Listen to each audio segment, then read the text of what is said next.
So this also means that, genetic factors also influence our food preferences, how effectively we process different foods, how do we metabolize nutrient interactions in our body, and the nutritional demands for our body.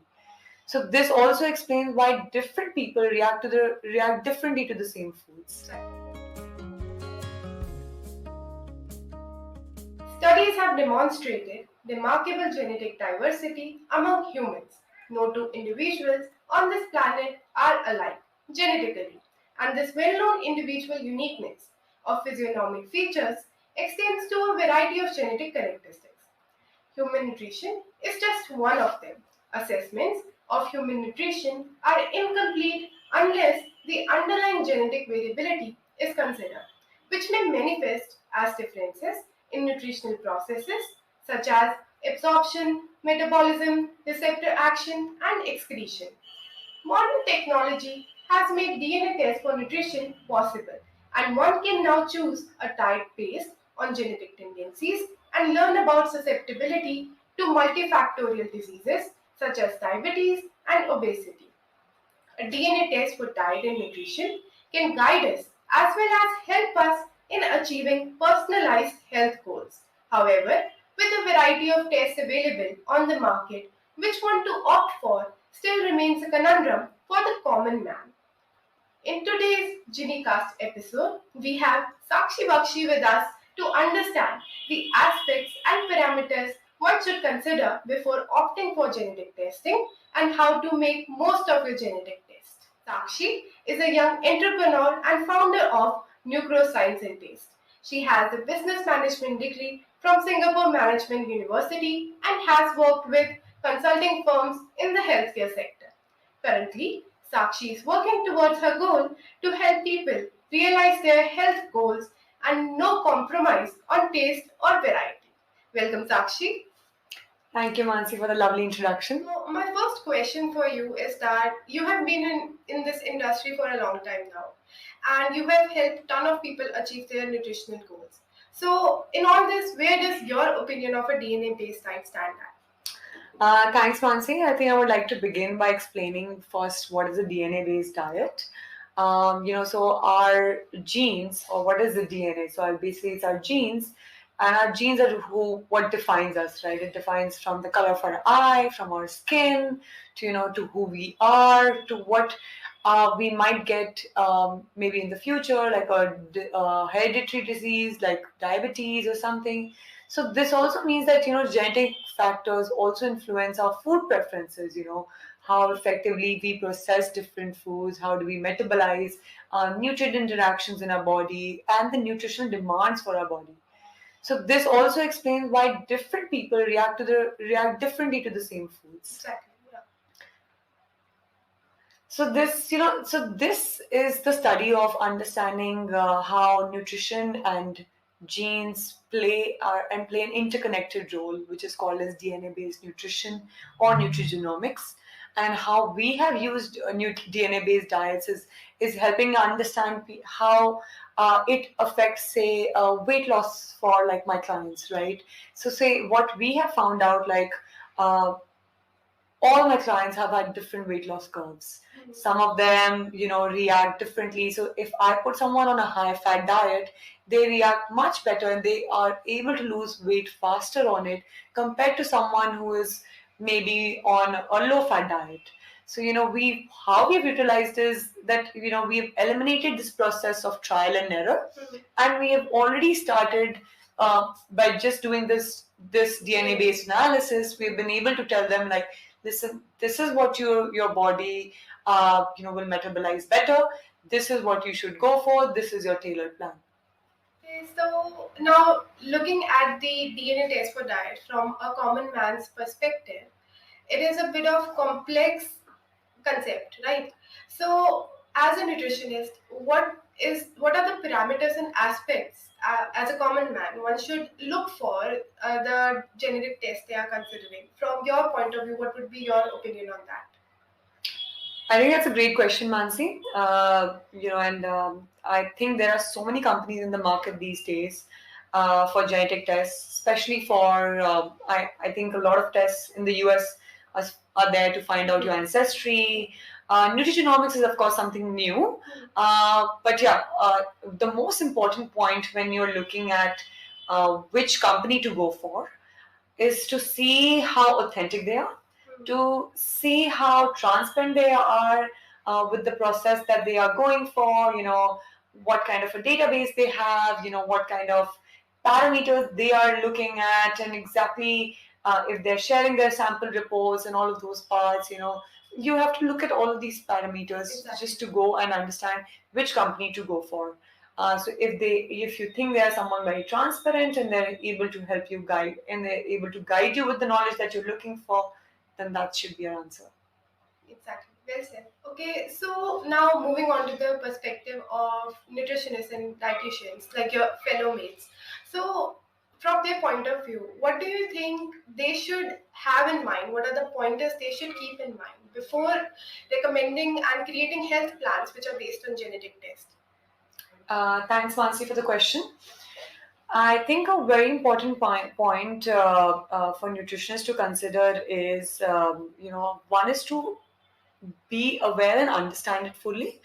A lot of them, in fact, have mixed opinions about it at the moment because it's something that is relatively unknown. There are, I would say, few published studies about it. So that's why there is, whenever I've spoken to the community at large, not everyone is very receptive towards it. However, I am someone who believes in science-backed nutrition, and when you have a report and a rationale behind it, it's 100% trustworthy, and I think you can utilize this very well, especially if you combine it with other sources as well. So if you combine it with, say, your when you are doing a dietary decode, when you're doing when you utilize a client's medical history, when you are doing looking at their current blood reports. So that's the time when you can look at that triage and like analyze and understand how this data will be able to help you predict what your client might go through in the future, their risk for certain diseases. So let me give you an example. So I've had clients. We are into the meal delivery subscription business, right? And we provide meals based on diet charts. How I've seen is that when I send maybe a cauliflower rice to someone, I've seen that some certain clients of mine would be like, I hate the taste of cauliflower. I don't like the broccoli. I don't like broccoli. I don't like the cruciferous vegetable family at large. And there is a reason behind it. And the reason behind it is that your genetic factors determine that whether you feel it's actually tasteless or if it's very bitter. So, if you are able to understand that, what is your predisposition towards it, you're able to guide and, you're able to minimize this trial and error process. And in the end, help your client feel satisfied better. So, Sakshi, moving on from diet and nutrition to disorders like diabetes and obesity, do you think a genetic test can help a person unlock their susceptibility to these multifactorial conditions? Yes, why not? I mean, hereditary conditions are, of course, linked to genetics. Yes. And so doing a genetic test can definitely tell you, whether you would be having a higher risk, even though it might be already in your, genes. Yeah. So it's definitely say something for like, say, I would say obviously diabetes and obesity are common conditions, but something like cancer, which is so wide and you require so many genes, and it's clearly known now. So for like breast cancer, right? Like the BRCA2 gene will be a good marker to understand your risk for having breast cancer in the future. So I think a genetic test is definitely helpful in understanding, even for hereditary conditions, just to understand how susceptible you are to it. Exactly. Sakshi, although there's a lot of information available online, but do you think for both nutritionists and the client, can this DNA-based diet be a powerful tool? I mean, can it change the scenario that we are already in? It definitely can, Mansi. One, of course, if you see, with our lifestyle and how the scenario is progressing, there's a rise in chronic health conditions. Um, it's it's always better rather than curing something if you're able to prevent it. Exactly. So this is exactly what DNA-based diet helps you do. Yeah. It's a predictive analytics which guides you and tells you, listen, this is the chance that you will have this. If you can make some simple changes in your life, some dietary changes, this will be really beneficial in the long run. And that's exactly why it is such a powerful tool.